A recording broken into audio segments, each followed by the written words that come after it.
Today in this video, I'm going to show you how to use ClickUp as a beginner. So this is going to be a step-by-step guide, and as you may know, ClickUp is an all-in-one project management platform, and we're going to start off with signing up and setting up your workplace. So firstly, go to clickup.com. So go to the official website, which is clickup.com, and sign up for a free account. So this is the official website here, and then you can click on this sign up option here to sign up for a free account. Okay, so once you're in, ClickUp will guide you through a few setup questions like your workspace name, your team size, and your goals, all for using the app. It's just to set up your own workspace. So once you have signed up, you can simply sign up using your Google credentials. You'll get to this screen, something similar to this here. So before we dive in, it's really important to understand how the ClickUp is structured. So we're going to just briefly go through the hierarchy. So the hierarchy, it starts off with workspace, which is like your main account. Okay, so for example here, that's my main account here, so that's the one. And then you have the spaces, which is like small department or like a category like marketing, for example. And then you have folders, which are the projects within the space. Then you have the list, which is like task groups, okay, inside a folder, so that's called list. And then you have task, so obviously individual work items, that's task, and which can also break down into subtasks, like even smaller task inside a task. Okay, this is how the hierarchy works. Okay, so the first thing that we're going to do is create a space. Okay, so we can simply create a space. If once you logged in here, on your left side here you have this, it's called space. So this is your main workspace, and you have your space here. So for example, to create one, I can simply click on the plus icon here to create one. So you can see, there you go, you can create a space. So you can give a name for it, for example like marketing. Description, it's optional, and then you can click on continue. If you want to make it private, only visible for you, you can turn on this option and hit on continue.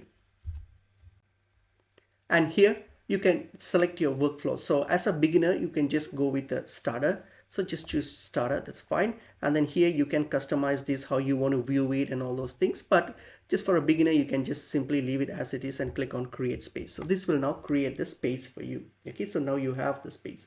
Now you can work within this space. So for example, this is my space, which is marketing, that I just created here. So within this now I can create a folder and then list and all those things. So for example, this is here, this is the folder, and now I'm going to create a folder. So for example here, next to my space here, I have this plus icon here, which will create folders. If I click on it, click on the plus icon, and then I can choose to create a list or folder. I will start off with a folder. So you can also create a list or a folder, it's up to you. I'll just create a folder, just give a name for the folder.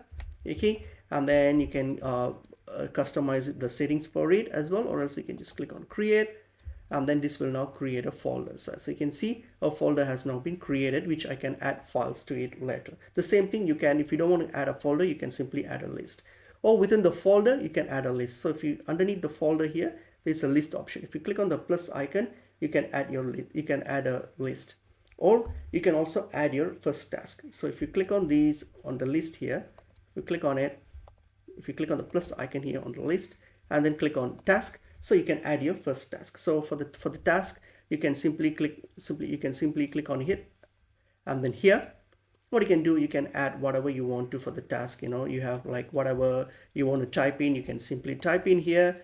Okay, and then set what it is for. And if you want to add any subtask, as I mentioned, task can be broken down into subtasks, so you can add a subtask here if you want to, and you can add any attachments as well. Everything you can add it here. So once you have added it here, okay, and type in all your whatever you want to type, everything, and you can hit on share if you want to share it, or you can just add it in that way. Okay, so now that you have created a task, what you can do with this task, you can hover over your mouse here, you can add a subtask to it. You can add labels to this. If you want to add tags to this, you can add tags.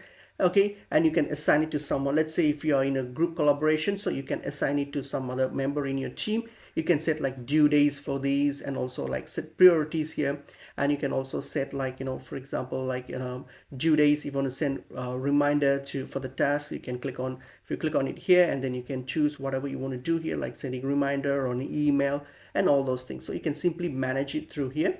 And on your left side here, you have the option where you can integrate other apps and platforms here. So if you click on this more option, you have the options to for integrations where you can integrate this with your Google Drive and other platforms if you are like frequently working on them as well. So we can, like, access files through access your Google Drive files as well. So pretty much you can do quite a lot of stuff with the within this workspace here to manage your project. So as a beginner, these are just the basics that you can do, then that you can use just to manage your project. There are a lot more to explore, like, for example, like automations, team collaborations, like integrating your inbox, and quite a lot of like advanced features, which we'll cover maybe in a later video as we go more advanced in with ClickUp. So this is so far it's just for a beginner's tutorial, and that's basically pretty much it is. You've got the basics to start up